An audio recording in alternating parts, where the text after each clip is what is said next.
Good morning friends. आज class start करते हैं 8 के चैप्टर नंबर फर्स्ट की क्रॉप प्रोडक्शन एंड मैनेजमेंट। सबसे पहले वीडियो स्टार्ट करने से पहले मैं को एक बार चीज कंसर्न कर दूं कि आज मैं बहुत ही मोस्ट इंपॉर्टेंट चैप्टर को स्टडी करा रहा हूँ। इसमें हम लोग स्टडी करेंगे क्रॉप्स के बारे में कि क्रॉप्स की प्रोडक्शन कैसी होती है। उसके बाद होती है बहुत अच्छा करना मैनेजमेंट कि आप उस क्रॉप को पूरी तरह से मैनेजमेंट कैसे कर सकते हो। तो आपको पता है कि इंडिया जो है वो कृषि प्रधान देश है। India is the primary source of या प्राइमरी इकोनॉमी जो है वो हमारी जो एग्रीकल्चर बेस्ड इकोनॉमी है। हमारे यहाँ 57% जो पॉपुलेशन है वो एग्रीकल्चर पे डिपेंड है, यानी खेती करते हैं लोग। तो अब बेसिकली अगर देखा जाए तो शहर और अर्बन एरियाज हम लोग रहते हैं, यहाँ पर नॉलेज जो एग्रीकल्चर की नॉलेज है वो मैक्सिमम ना के बराबर है। जितने भी आपके स्टूडेंट्स हैं चाहे वो डिफरेंट सी है, वहाँ पे एग्रीकल्चर की जो प्रोडक्ट क्या किस तरह प्रोडक्शन होती है क्या हो उसके बारे में किसी को कंसाइज नॉलेज नहीं, ना ही कोई इसका इंटरेस्ट है, क्योंकि ना तो हमारे पास क्रॉप्स होती नहीं हम उसमें इंटरेस्टेड है। और गांव की तरफ तो जाना जो स्टूडेंट का वो ना के बराबर हो गया। तो इस चैप्टर में आज मैं बेसिक क्लास स्टार्ट करूँगा और यही कहूँगा कि जब आपको टाइम मिले अपनी लाइफ में तो आप जो मैंने आपको सिखाने की कोशिश किया तो आप एक बार जाकर तो वहाँ एक बार जो फार्मर्स होते हैं, यहाँ पे फार्मिंग लैंड होते हैं, और जाके एक बार इसको प्रैक्टिकली एनालाइज करने की कोशिश करें।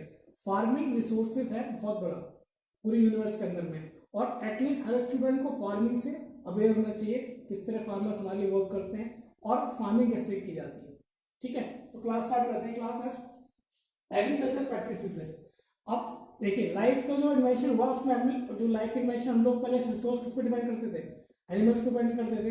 लेकिन जैसे जैसे क्रॉप्स का आना स्टार्ट हुआ तो हमारी लाइफ में क्या हुआ, चेंज हुआ।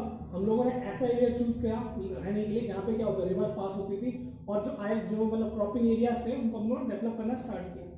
जो अगर मैं थोड़ा सा हिस्ट्री इसके देखूँ एग्रीकल्चर की, तो हम लोगों ने एक तरह की कृषि पढ़ी होगी जो हम लोग बोलते हैं झूम कृषि। ठीक है, नॉमेडिक जो क्रॉप्स होती है उसमें क्या होता था कि बहुत सारे प्लांट्स होते थे या कोई जो आपके फॉरेस्ट होते थे उनको हम लोग पहले जला देते थे। जलाने के बाद बारिश होती थी, हम लोग वहाँ पे सीडिंग करते थे, यानी कि सोइंग करते थे, क्रॉप्स को डालते थे, तो उसके अंदर प्रोडक्शन होती थी। एक प्राइमरी बेसिस था जो ट्राइबल्स इस्तेमाल करते थे।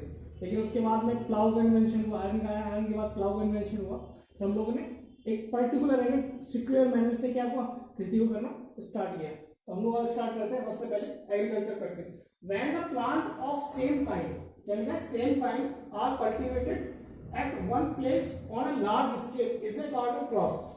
कोई भी प्लांट है, ठीक है, अब एक प्लांट को सेम काइंड के जो प्लांट्स होते हैं एक पर्टिकुलर लैंड पे आपने कल्टीवेट किया, बहुत सारे प्लांट्स को उगा दिया, उसको उसकी जो डेफिनेशन है वो क्या कहलाएगी, क्रॉप कहलाएगी। ठीक है, अब ऐसे नहीं कि आप प्लांट को लगा रहे कोई भी, अब डिफरेंट प्लांट्स को डिफरेंट जगह लगा रहे हो तो वो आपकी क्रॉप ही नहीं कहलाएगी।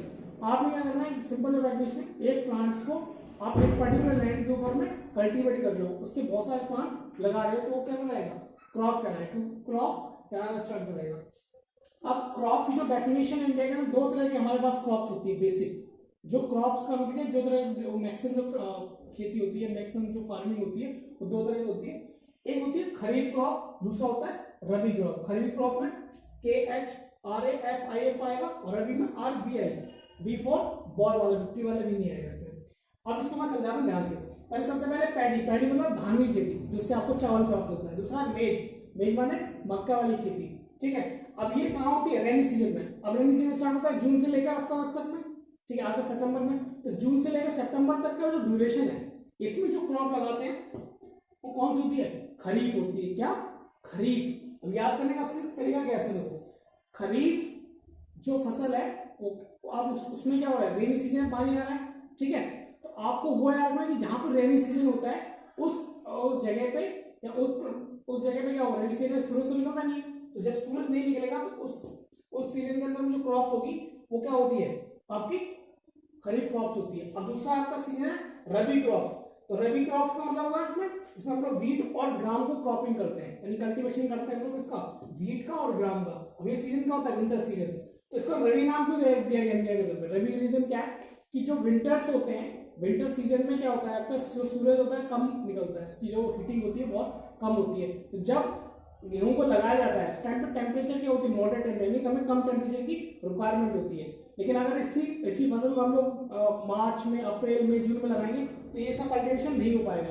तो जब भी हम सीडिंग करते हैं किसी यानी वीट की या ग्राम की सोइंग करते हैं तो अपनी कल्टीवेशन लैंड के अंदर में हमें और मॉडरेट टेम्परेचर रिक्वायरमेंट होती है। तो इस फसल को हम लोग क्या करते हैं, विंटर सीजन यानी कि अक्टूबर से लेकर जो मैक्सिमम अप्रैल तक का सीजन होता है 6 मंथ्स का, ठीक है।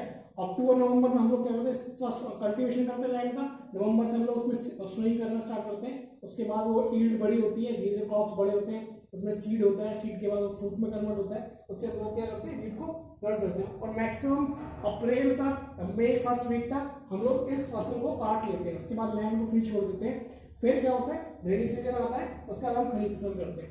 अब ये तो बेसिक क्रॉप्स है जो इंडिया में ऑल ओवर जगह, मतलब किसी भी लैंड पे आप लोग कराने के लिए जाए, मतलब ऑल ओवर इंडिया जो इंडिया का जो वेदर है, जैसे हम लोग क्लाइमेट की बात करें, ठीक है, इंडियन क्लाइमेट हम लोग इन दो फसलों को उगा सकते हैं बेसिकली, ठीक है।